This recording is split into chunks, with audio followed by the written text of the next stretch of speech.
Hey guys, today I'm going to teach you how to set a watch in 60 seconds. Let's get right into it. Now, most timepieces are going to have a crown adjustment system. That means this nub right here on the side is going to be what you use to set your watch. Now, that nub is almost always going to have two main positions, the date adjustment position and the hand adjustment position.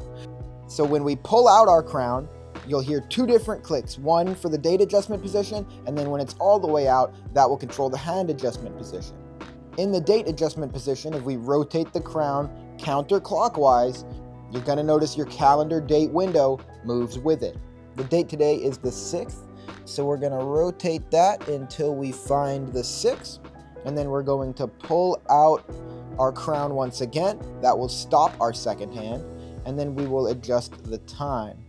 Now the time today is 10:10, so I'm going to move my hand back to that.